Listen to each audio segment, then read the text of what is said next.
Hi everyone, मी MHTCT dropper 2026 या वर्षासाठी आहे. तर मी आजपासून मराठी भाषेतही स्टडी अपडेट ब्लॉग पोस्ट करणार आहे. तुम्हाला हिंदी भाषेतील स्टडी ब्लॉग पाहायचे असतील तर MHTCT ब्लॉसम हे चॅनल पाहू शकता. चॅनलची लिंक डिस्क्रिप्शनमध्ये देत आहे मी. तर आज स्टडी अपडेट मराठीत देण्याचा हा दिवस पहिलाच आहे माझा. तर आमच्या क्लासमध्ये आज फिजिक्सच्या एक्स्ट्रा ट्रॅकमध्ये रेडिएशन हा चॅप्टर म्हणजे छोटासा बीट स्टार्ट केला आहे.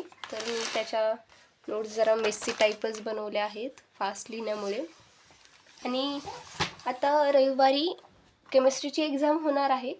तर मला क्वेश्चन सॉल्व करायचे आहेत सोल्युशन चॅप्टर आणि जितकाही पोर्शन झालेला आहे केमिस्ट्रीचा आत्तापर्यंत पूर्ण सिलेबसवर होणार आहे. मी आज सोल्युशन या चॅप्टरचे PYQs घेतले. मी सांगितलेलं आहे की JEEचेच PYQs घेणार आहेत. म्हणजे JEEचे आले तर CETच्या ॲटोमॅटिकली येतील. तर आज इम्पॉर्टंट क्वेश्चन घेतले.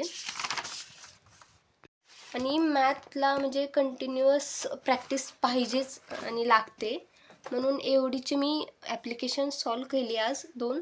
म्हणजे पूर्ण PYQs तेवढ्या पर्टिक्युलर टॉपिकवरती मी केले आज PYQs टार्गेट बुकमधून. आणि मी क्लासमध्येही सॉल्व करत बसले होते. एक्स्ट्रा म्हणजे थोडाही वेळ भेटला तर मी क्वेश्चन सॉल्व करायला घेते. आणि कोऑर्डिनेशन कंपाऊंडमध्ये जे आयसोमरचे टाईप्स सुरू होते, स्ट्रक्चरल आयसोमर, तर त्याचे आज म्हणजे त्याचेही टाईप घेतले. लिंकेज आयसोमर, देन आयोनायझेशन आयसोमर, त्याचेच आज क्वेश्चन म्हणजे एक्झाम्पल आणि नोट्स लिहून दिल्या.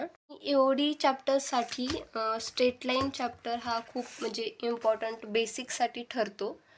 तर यासाठी मी आधी म्हणजे झालेला आहे चॅप्टर हा 11th तरी म्हणजे एकदा मी वन शॉट पाहणार आहे. यूट्यूबर आहे हा, 2 तासाचा आहे अप्रॉक्सिमेटली.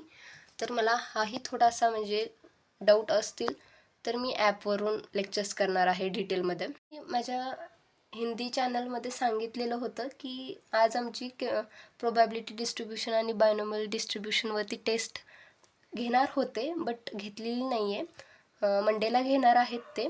देन माझ्याकडे आहेत अजून 2 दिवस क्वेश्चन सॉल्व जास्त प्रॅक्टिस करायला. मी आणि माझ्या मागच्या हिंदी चॅनलच्या व्लॉगमध्येही म्हणलेलं आहे की मी वेक्टर्स आणि हॅलोजन डेरिव्हेटिव्ह चॅप्टर स्टार्ट केलेत, बट त्याचे मी 1-2 लेक्चरच केलेले आहेत. बिकॉज हे रेग्युलर स्टडीमध्ये जास्त तर वेळ माझा इन्व्हेस्ट होत आहे आणि थोडा टाईम राहत आहे सेल्फ स्टडीसाठी. तर मी सेल्फ स्टडीकडे जास्त लक्ष देते. तर माझे ते चॅप्टर थोडेसे म्हणजे महागच आहेत. मी नाही कंटिन्यू लेक्चर केली. तर मी त्याचे आजपासून म्हणजे मी त्याचेही लेक्चर चालू करणार आहे या सगळ्यांसोबत. आणि मॅथबद्दल बोलायचं म्हटलं तर मी क्वेश्चन सॉल्व करत बसलेले होते आज.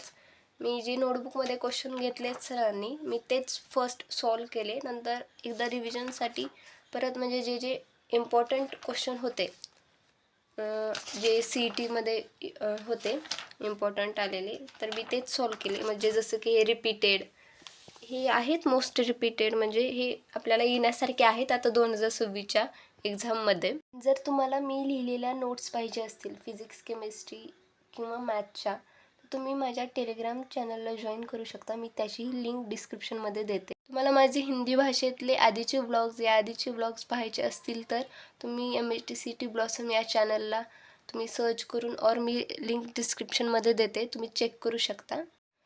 हेच आहे आजचं स्टडी अपडेट. तर तुम्हाला ब्लॉग आवडला असेल तर प्लीज लाईक करा आणि चॅनलला सबस्क्राईब करा. धन्यवाद.